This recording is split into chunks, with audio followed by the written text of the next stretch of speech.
go. We're back. Welcome back to the Realty Resource Report. My name is Timothy Judkins. I am here with Chimera Garrett. And we are here to give you the latest and greatest on what's going on in the world. And so just to start the show very random, I'm going to leave you here and I'm going to go grab my water. Be right back. Okay. Why don't you tell the people how your weekend was? My weekend, really, I didn't do much. I watched a little bit of the Super Bowl. I watched a little bit of the halftime show. Well, that Bad Bunny going on? And then that was really it. I worked. How was your weekend? Same. I was all over the place. I was just running around with the house trying to keep it maintained, keep it not snowed in the way that things have been over the last couple of days. Trash runs, things of that nature. We didn't get really any snow, so I'm thankful. I'm hoping it starts to warm up soon. Well, going to Vegas anyway, so even if it don't warm up fast enough. 70 degrees. Yeah, let me get out there and figure out what's going on out there. Did you catch the halftime show? Bits and pieces. Yeah, I don't really know too much of his music, so yeah.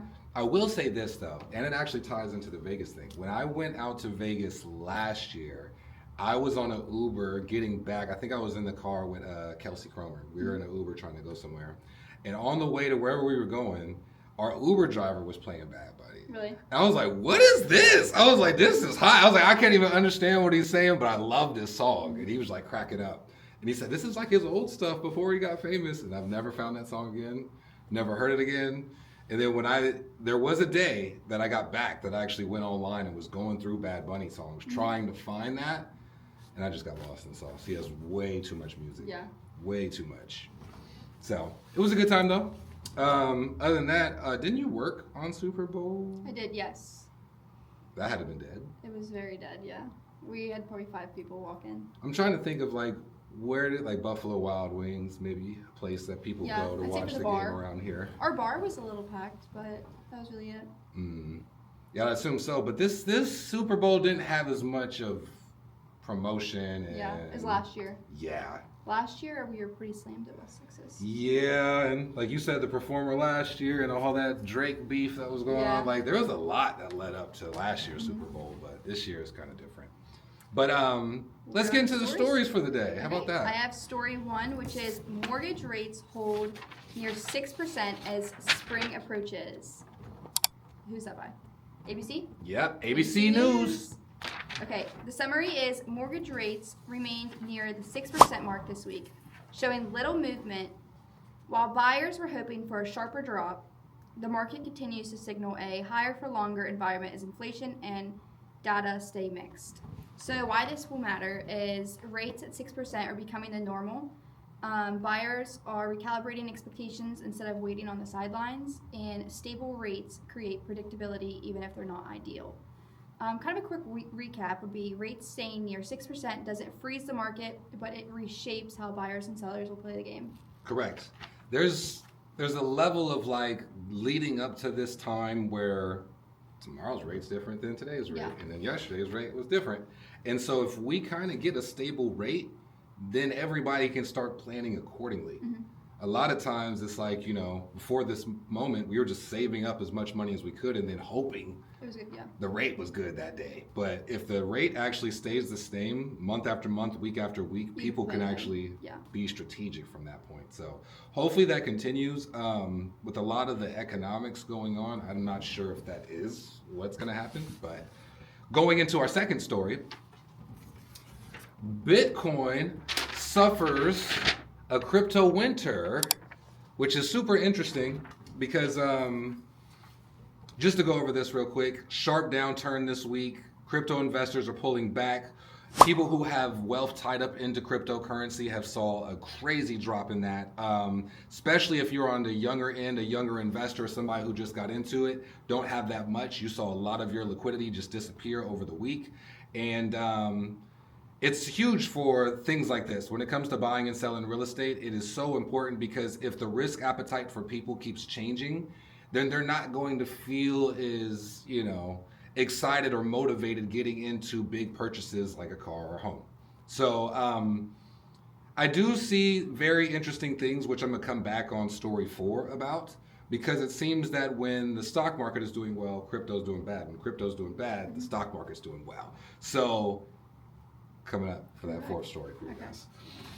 On to story 3, which is a Pizza Hut. Pizza Hut is going to close 250 locations nationwide.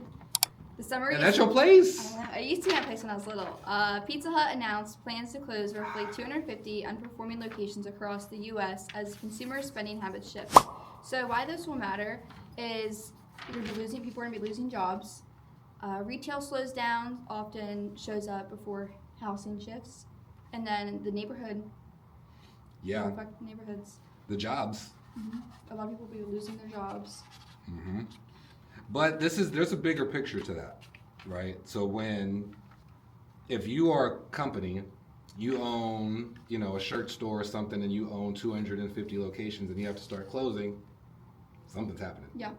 Something's going on. I don't know if that ties into the economy thing. I don't know if that ties into the job situation, but something is happening if you're considering, well, they're saying they are closing 250. They are closing 250 stores. What I'm considering is, are you guys going to be staying in the business moving forward? Because that's a big hit. And I think I remember Papa John's going through a crazy situation like this a couple years back as well. But I guess if you rebrand, you get new investors, new CEO, you know how it might get bailed out. Yeah. They might be able to make it happen. I used to love some stuffed crust, so Pizza Hut was my place. I just saw a new deal that they were advertising on the Super Bowl. Really? Yeah. I didn't see that. So. Well, I know they're starting to open more stores at our mall, Boot Barn, and I think another one, so. Yeah, there is new stores coming to the mall. Definitely. There is a Pizza Hut here in town too. Yeah, in TNT. So, yeah. We're still alive in where we are. We're okay. That's for sure. And for our last story of the day, this one's about the stock market and how it is just doing well.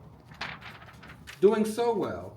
So apparently it's above 50,000 for the first time after a 3-day sell-off.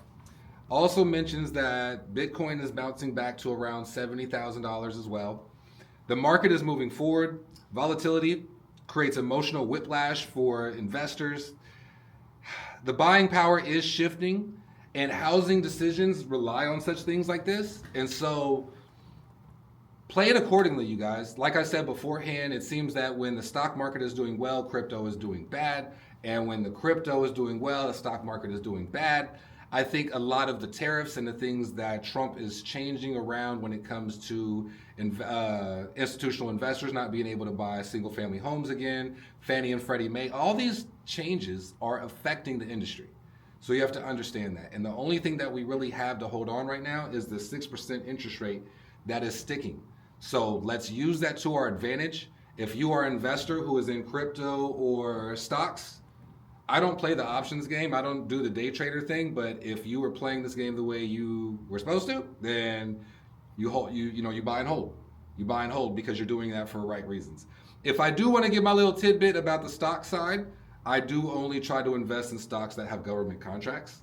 I don't know if anybody's thought about that moving into like when you do stocks. There's like certain companies that are backed by the government. So you kind of assume they will do well moving in the future. So, but let's get into the buyer and seller Buyer and seller tip. tip of the week. Okay. What are you doing buyer? Buyer, yes. All right. So I have the buyer tip of the week. Use the slow season to get strategically ready. Summary. So even though showings are slower, buyers are starting to actively browse. Many people are scrolling through listings, comparing neighborhoods, and bookmarking homes quietly. It's time to get organized and plan your next move before competition heats up. Why this will matter? Imagine you're saving for a new car. And finally, you get enough for a down payment. Instead of rushing to the first car you see, you spend a weekend researching some models, visiting a few dealerships, and comparing some prices. When you find the perfect car, you can buy it confidently instead of just rushing into it and kind of biting the bullet. I agree. I think we all do that with cell phones. Mm-hmm. I know you've been doing that with your outfits. I know. I feel like when I want something, I just buy it instead of like comparing it online. Oh, that's a lie. You've been comparing all these suit jackets and pants for days now, trying to figure out what you're going to wear. I think that's definitely a thing. When I bought my car, I was just like, I drove past it. I'm like, I like that. And then I just went and bought it. I didn't look. I didn't compare. I just went and bought it. So. And I think there's a lot of people who are like that because they know if they don't spend that money fast enough that they'll end up repurposing it into unnecessary things. So I do think there's an element to that, but it's just like how you guys go about buying shoes and doing anything else. Just spend time to see what else is out there. Yeah. Making sure you get a bang for your buck, right? Because at the end of the day, the deals are changing all the time. Interest rates are all changing. And it's a buyer's market right now, so you have a lot more options on the market than you did before. Yep. First for the week. All right, seller tip of the week. Capture buyers while they're browsing online, just like she said. So we just went through our Snowmageddon, is what they're calling it, or whatever. So we have a winter storm. Snow still coming whenever it decides it wants to do that. We still have piles of snow outside that are like waist high, I'm looking at from the window. So the snow's not going anywhere. I've talked to a few sellers over the weekend. They were asking me like, hey, how come somebody hasn't got down to this one road that hasn't been cleared out and has snow to... That's why, because the snow, the roads, they're not always clear. And so at the end of the day, if the business is slow, like she said, and people are just browsing online, take advantage of that. Why not get a virtual tour? Why not get your agent to shoot like an extra video of the listing and did like a walkthrough or something like that? Because just because we're stuck at home, because it's 1 degree outside last night that I saw, doesn't mean that people aren't actually still online browsing, looking at things that are available. Like she said, they're hitting the bookmarks on Zillow and Realtor.com. I actually get emailed. So when I put a listing on the market, I get emailed every time somebody bookmarks these listings. So it's a great look to show my sellers like, hey, these are the people who are browsing and doing these things. So my seller tip for the day is, if it seems like it's slow outside and people aren't seeing houses as often because of the weather or whatever might be going on, take advantage of the online advantage we have. Listings, videos, photos, walkthroughs, tours. We can do all these things, even AI. Yeah. AI could do a lot of stuff now. So there's plenty of options. Take advantage of the time that people are at home and put it in front of their face. Put it on social media, put it on different websites. And that's my seller tip for the day. Yeah, I feel like it makes it really hard, especially with the snow, trying to get some showings out there. I know a lot of my buyers have canceled showings just because the snow is just so bad. Some people can't even get out of their own driveway, yeah. let alone get to the listing you're trying to go to. I know for the kids, they were canceled all last week. So we just lost a whole week on the market where nobody was doing anything just because it was shut down. Mm-hmm. So, but that doesn't mean we can't work from the internet like we're doing now. I think listing videos are definitely really big right now, and they're so beneficial. Yeah. And they're fun. Mm-hmm. They are really fun. Yeah, you can make them fun. Yeah, for sure. But yeah, that's all we have for you guys today. I guess this would be a great time to talk about the new Facebook page. Yes, so we just started up a new Facebook page, Realty Resource. If you guys want to go give it a follow, do you have anything more to add about it? Yeah, there's a YouTube page that's coming with it as well. It's already been created. We just need to transfer over all the videos we've been putting online to put on that page. If you guys can like, subscribe, and share the Facebook page, that would be great. We will start going live on that page starting next week. We tried to do it today, but because we started the page this morning, they were like, no, not too fast. You know what I mean? So we have to give it time to process us, verify us, and all that first, and then we'll continue from there. But we will also be doing this broadcast from Vegas.